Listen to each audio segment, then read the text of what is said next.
Hello everyone, welcome to back my YouTube की आज की क्लास में बिहार डीएलएड एंट्रेंस 2025 के उधर सोशल साइंस के ऐसे ऑब्जेक्टिव क्वेश्चन हैं जो ऐसे महत्वपूर्ण ऑब्जेक्टिव क्वेश्चन लाए हैं जो आपके एग्जाम के लिए बहुत ही भीवे ऑब्जेक्टिव क्वेश्चन है।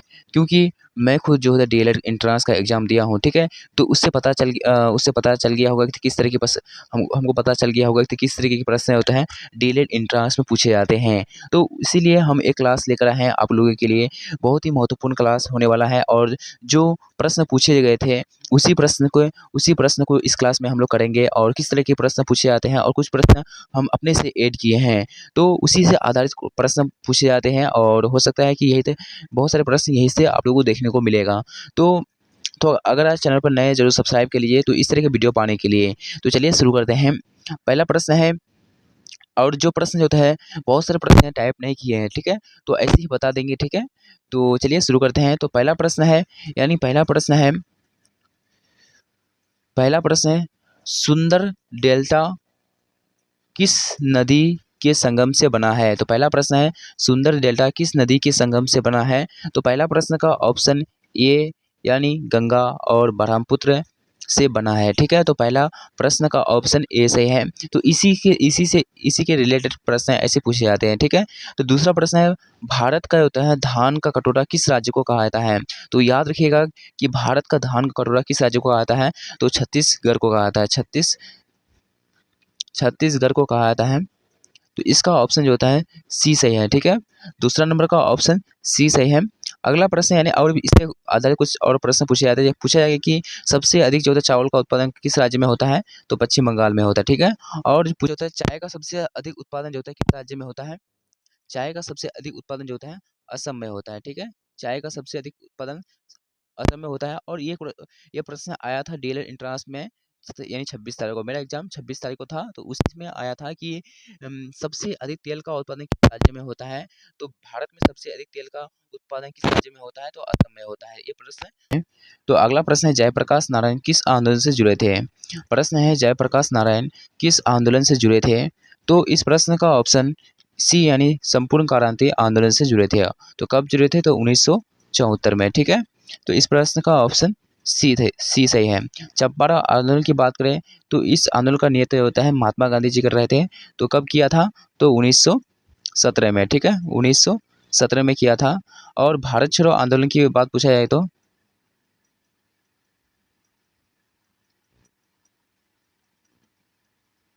चंपारण आंदोलन की बात करते हैं तो इस आंदोलन जयप्रकाश नारायण ने किस आंदोलन से जुड़े थे। तो इस प्रश्न का ऑप्शन सी यानी संपूर्ण क्रांति आंदोलन से जुड़े थे। तो ये कब किया था। तो 1974 में किया था, ठीक है। 1974 में किया था। और इससे रिलेटेड और भी प्रश्न पूछे जाते हैं। अगर पूछा गया कि चंपारण सत्याग्रह आंदोलन कब शुरू किया था। तो 1917 में, ठीक है। 1917 में 1917 में। तो इसका नेता इस आंदोलन का नेता कौन कर रहा था। तो महात्मा गांधी जी कर रहा था, ठीक है। और भी पूछा जाता है भारत छोड़ो आंदोलन का जो होता है भारत छोड़ो आंदोलन कब शुरू किया था। तो 1942 में शुरू हुआ था। और इस आंदोलन का नेतृत्व जो होता है महात्मा गांधी जी कर रहे थे। और नमक सत्याग्रह आंदोलन को जो चंपारण यानी इस आंदोलन का नेतृत्व महात्मा गांधी जी कर रहा था। तो कब कर रहा था। तो कब किया था। तो 1900 होता है 1930 को किया था, ठीक है। 1930 को किया गया था चंपारण सत्याग्रह यानी नमक सत्याग्रह आंदोलन, ठीक है। ये कहाँ पर था। तो गुजरात में, ठीक है। और इससे रिलेटेड क्वेश्चन इतना ही पूछे जाते हैं, ठीक है। आगे बात करते हैं भारत में होता है मुद्रास्फीति का अर्थ क्या है।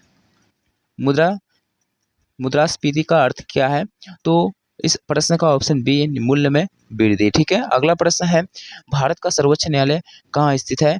तो भारत का सर्वोच्च न्यायालय स्थित है नई दिल्ली, ठीक है। ऑप्शन इसका सी सही है। अगला प्रश्न है यानी संविधान की प्रस्तावना में समाजवादी शब्द कब जुड़ा गया। तो समाजवादी शब्द जो होता है 1976 को जुड़ा गया था, ठीक है। 1976 को जुड़ा गया था। 1978 में होता है संपत्ति का अधिकार को हटा दिया था, ठीक है, मौलिक अधिकार से। और मौलिक अधिकार कितने हैं। तो 6 हैं। मौलिक अधिकार कितने हैं अगर एग्जाम में पूछा जाए तो मौलिक अधिकार 6 है। और कर्तव्य की बात करते हैं तो कर्तव्य यानी कर्तव्य 11 है, ठीक है। 11 कर्तव्य है। और इस रिलेटेड और भी क्वेश्चन पूछा जाते हैं जैसे कि 1900 कर्तव्य 11 है, ठीक है। मौलिक अधिकार कितने हैं? 6 है। पहले 7 था, लेकिन जो होता है संपत्ति का अधिकार को हटा दिया गया है। कब हटा दिया गया था? तो 1978 में, ठीक है। 1978 में होता है, 1978 में संपत्ति का अधिकार को हटा दिया था, ठीक है। इससे इतना ही का होता है। कंपास का कटोरा किसे कहा जाता है? भारत का कंपास का कटोरा किसे कहा जाता है? तो वो है गुजरात को कहा जाता है, ठीक है। गुजरात को कहा जाता है। तो इस प्रश्न का ऑप्शन बी सही है, ठीक है। बी सही है। भारत का कंपास का कटोरा किसे कहा जाता है? तो गुजरात को कहा जाता है, ठीक है। अगला प्रश्न है, कावेरी नदी किस राज्य में स्थित है? तो का से कावेरी, कौ से कर्नाटक, ठीक है। ये सब याद रखिएगा। कौ से कावेरी, कौ से कर्नाटक, तो कर्नाटक और तमिलनाडु, ठीक है। तो तमिलनाडु ऑप्शन इसका सी सही है, ठीक है। सी सही है, ठीक है। ऑप्शन इसका सी सही है। अगला प्रश्न है, यानी अमेरिका की खोज किसने की थी? ये भी प्रश्न पूछा गया था कि अमेरिका की खोज किसने की थी। ये प्रश्न एग्जाम में आया था, ठीक है। तो इस प्रश्न का ऑप्शन क्रिस्टन कोलंबस है। ऑप्शन इसका बी सही है। कब किया था? तो 1492 में। तो अमेरिका की खोज किसने की थी? तो क्रिस्टोफर कोलंबस ने किया था। और पूछा कि वास्को डी गामा होता है, तो ये वास्को डी गामा ने होता है भारत की खोज किया था, ठीक है। भारत की खोज किसने किया था? तो वास्को डी गामा कब किया था? तो 1498 में, ठीक है। यानी 6 साल अमेरिका की खोज के बाद, यानी 6 साल के बाद जो होता है भारत की खोज किया था। तो किसने किया था? Vasco D gamma. तो चलिए आगे बात करते हैं।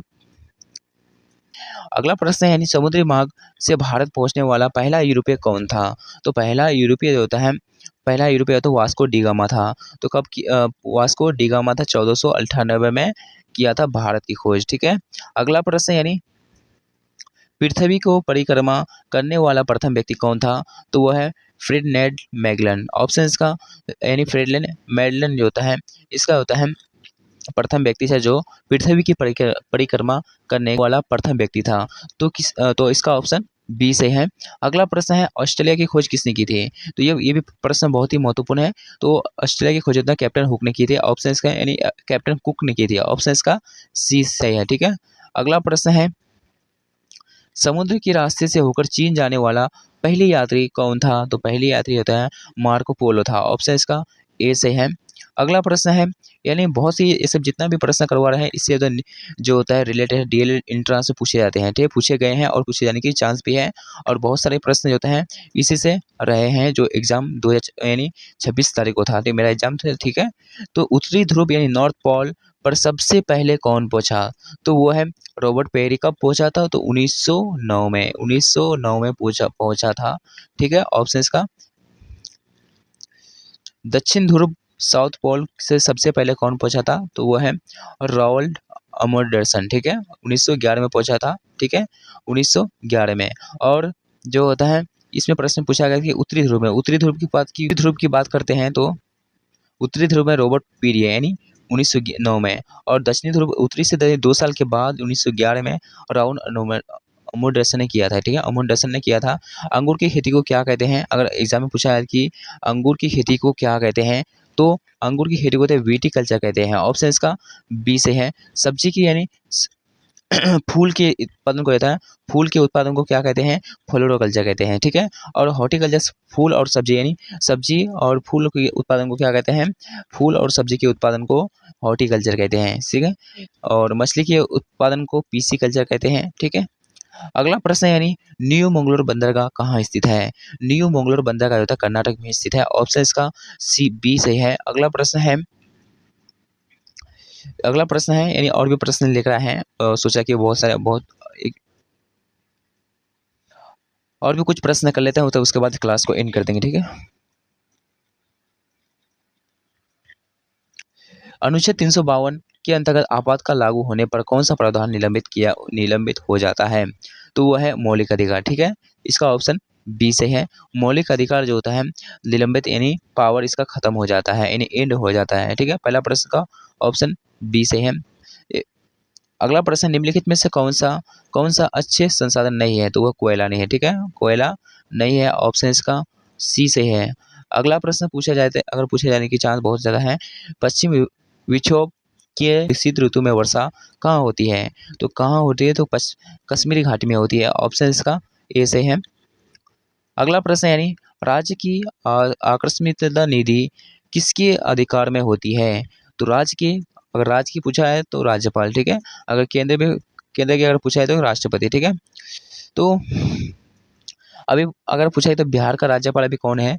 तो बिहार का राज्यपाल जो होता है कासिम मोहम्मद खान है, ठीक है। कहते हैं तो राज्यपाल है, ठीक है, राज्यपाल कासिम मोहम्मद खान है और मुख्यमंत्री नीतीश कुमार है, ठीक है। अगला प्रश्न है, भारत का सबसे लंबा राष्ट्रीय राजमार्ग कौन सा है? तो भारत का सबसे लंबा राष्ट्रीय राजमार्ग जो होता है NH 44, ठीक है। अगला प्रश्न है, गोल्डन कवाई किन शहरों को जोड़ता है? तो वह है दिल्ली, मुंबई, चेन्नई, कोलकाता को जोड़ता है। ऑप्शन इसका बी से है। क्लास बहुत 1993 में किस देशों ने त्रिकूट का विरोध करने के लिए संधि की? तो वो है फ्रांस और रूस, ठीक है। ऑप्शन इसका सी से है। अगला प्रश्न है कि नाजीवाद की उत्पत्ति किस देश में हुई थी? तो नाजीवाद की उत्पत्ति जो था जर्मनी में हुई थी। ऑप्शन इसका बी से है। अगर जापान की राजधानी की पूछा है तो टोक्यो है, ठीक है। जापान की राजधानी कहाँ है? तो टोक्यो है। अगला प्रश्न है, यानी निम्नलिखित में से कौन सी फसल खरीफ ऋतु में नहीं बोई जाती है? तो वह जो होता है खरीफ फसल नहीं बोई जाती है, ठीक है। और इससे रिलेटेड और भी प्रश्न पूछे जाते हैं कि खरीफ फसल को जो होता है कि यानी किस ऋतु में होती है? तो पतझड़ के मौसम में होती है। और इससे रिलेटेड और भी प्रश्न पूछे जाते हैं। अगर पूछा जाए कि खरीफ फसल जो होता है किस महीने में, यानी किस महीने में बोई जाती है, तो एग्जाम में पूछा जाता है। बहुत ही इंपॉर्टेंट प्रश्न है। तो जून से सितंबर, ठीक है। जून से सितंबर के टाइम जो होता है बोया जाता है, के महीने में बोया जाता है, ठीक है। खरीफ फसल की बात करते हैं। अगर वही बात करते हैं रबी फसल की, तो रबी फसल की अक्टूबर से मार्च के टाइम में बोया जाता है, ठीक है। अगर बात करते हैं जायद फसल, तो अप्रैल से जून, ठीक है, अप्रैल से जून के समय में बोया जाता है। तो यहाँ से इतना ही प्रश्न पूछा जाता है, ठीक है। आगे बात करते हैं सासाराम बिहार के किस शासक का मकबरा स्थित है? तो ये आसानी प्रश्न है। शेरशाह सूरी की होता है। बिहार के किस शासक का मकबरा स्थित है? तो शेरशाह सूरी के। ऑप्शन इसका बी से है। अगला प्रश्न, यानी भारतीय संविधान के में चुनाव आयोग की स्थापना किस अनुच्छेद में की गई है? तो भारतीय संविधान की चुनाव आयोग की स्थापना 324 में किया गया है। अगर अगर पूछा आपातकाल, यानी अगर भारतीय राष्ट्रीय आपातकाल लगाना चाहते हैं तो 352 के तहत लगा सकता है, ठीक है। 368 में होता है किसी भी महात्मा गांधी ने सैन्य आज्ञा आंदोलन कब आरंभ किया था? तो सैन्य आज्ञा आंदोलन की बात करते हैं तो 1930, ठीक है, 1930। इससे रिलेटेड और भी प्रश्न पूछे जाते हैं एग्जाम में, ठीक है। सैन्य आज्ञा आंदोलन कब आरंभ किया था? तो 1930 में। अगर पूछे 1919 में तो कौन सा आंदोलन किया गया? बहुत सारा आंदोलन हुआ था 1919 में, जैसे कि खिलाफत आंदोलन हुआ था 1919 में। जलियांवाला हत्याकांड जो था 13 अप्रैल 1919 में हुआ था, ठीक है। 13 अप्रैल 1919 में हुआ था, ठीक है। और भी इससे प्रश्न पूछा था 1930 में कौन सा ये हुआ था?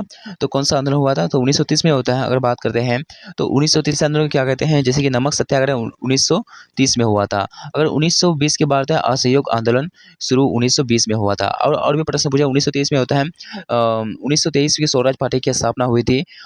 चौरी चौरा कांड 5 फरवरी 1922 में हुआ था, ठीक है। और इससे रिलेटेड इतना ही प्रश्न पूछा जाता है। रोलर एक्ट की स्थापना 1923 मार्च 1919 में हुआ था, ठीक है। और पूछा जाए कि बिहार में रेल तो बिहार में पहली बार सबसे फर्स्ट रेल कब चलाया गया था? तो बिहार में जो होता है 1862 में चला गया था, ठीक है।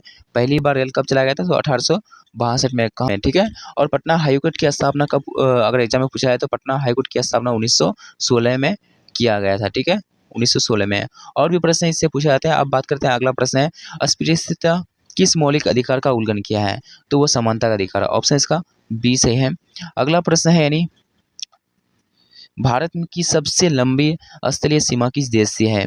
तो वह है बांग्लादेश। बांग्लादेश होता है सबसे स्थलीय सीमा है। ऑप्शन इसका डी से है।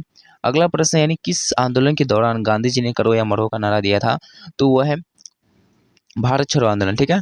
भारत छोड़ो आंदोलन की बात करते हैं। भारत छोड़ो आंदोलन जो होता है भारत छोड़ो आंदोलन करो या मरो का नारा दिया था। तो ये कब हुआ था कि ये आंदोलन यानी कब हुआ था? तो 1942 में हुआ था, ठीक है। और इससे रिलेटेड इतना ही प्रश्न पूछा जाता है। आगे बात करें बिहार में कौन सा जिला है जिसे धान का कटोरा कहा जाता है? तो वह मुंगेर यानी सॉरी गया को कहा जाता है, ठीक है। ऑप्शन इसका ये सही है। अगला प्रश्न यानी चंपारण आंदोलन किस वर्ष हुआ था? तो चंपारण आंदोलन 1917 में हुआ था, ठीक है। अगला प्रश्न है भारत में पंचायती राज व्यवस्था की शुरुआत कब की गई थी? तो कब हुई थी? तो 1959 में, ठीक है। 1959 में भारतीय पंचायती राज व्यवस्था की शुरुआत की थी। अगला प्रश्न हड़प्पा सभ्यता को किस नाम से जाना जाता है? तो हड़प्पा सभ्यता को सिंधु घाटी सभ्यता के नाम से जाना जाता है। इसकी खोज जो था 1921 ईसा पूर्व में किया गया था। तो इसकी खोज किसने किया था? तो इसकी खोज जो होता है दयाराम साहनी ने किया था। दयाराम साहनी ने किया था और दयाराम साहनी ने किया था। और हड़प्पा सभ्यता के सबसे बड़ा होता है नगर कौन सा था? तो वो है जो होता है मोहनजोदड़ो, ठीक है। आगे बात करते हैं राष्ट्रीय गीत वंदे मातरम किसके द्वारा रचित है? तो राष्ट्रीय गीत बंकिम चंद्र बंकिम चंद्र, ठीक है। अगला प्रश्न है तो इतना ही प्रश्न, बहुत सारा प्रश्न कर लिए, ठीक है। तो एग्जाम में इसी तरह के प्रश्न पूछे जाते हैं, तो आप लोगों को समझ में आ गया होगा। और जो विद्यार्थी एग्जाम नहीं दिए हैं और इसी से सोशल साइंस में इसी के रिलेटेड प्रश्न पूछा जाता है और ठीक है, तो इसी से रिलेटेड पूछा जाता है। और भी प्रश्न लेकर आते हैं लेकिन क्लास लंबा हो जाता है इसलिए लेकर नहीं आए। और अगले वीडियो में बात करेंगे तो किसमें कितना कैसे क्वेश्चन पूछा जाता है। तो एक क्वेश्चन पूछा गया था, बहुत सारे प्रश्न पूछा गया था, ठीक है। तो जो बहुत सारे प्रश्न इससे यहाँ पे लेकर आए हैं और ये सब प्रश्न को याद कर लीजिएगा और एग्जाम में पूछा भी जाएगा। बहुत सारे बात ऐड किए हैं और यहाँ से भी प्रश्न आएगा। तो वीडियो अच्छा लगा तो लाइक शेयर जरूर कीजिए और अपने दोस्तों को जरूर शेयर कीजिएगा, ठीक है। इसको क्योंकि हम एग्ज़ाम देकर आए हैं, ठीक है। हम एग्ज़ाम देकर आए, हमको ज़्यादा ही पता होगा कि कैसे एग्ज़ाम में कैसा प्रश्न पूछा जाता है, ठीक है। और प्रीवियस ईयर क्वेश्चन भी पढ़े थे तो उससे इतना ये प्रश्न है तो मैंने लेकिन कुछ प्रश्न ऐड करते हैं, ठीक है। और जितना प्रीवियस ईयर प्रश्न है PY को है उसको भी पढ़ लीजिएगा और अच्छे से मन लगे। जो मतलब इस बार के एग्ज़ाम की बात करते हैं तो अच्छा ही एग्ज़ाम गया है। और तो क्लास का आप लोगों को कैसा लगा? अगर अच्छा लगा हो तो लाइक शेयर जरूर कीजिए और अपने दोस्तों को भी शेयर कीजिए। अगर आप चैनल पर नए जरूर सब्सक्राइब कर लीजिए क्योंकि मिलते हैं अगले वीडियो में, तब तक के लिए जय हिंद।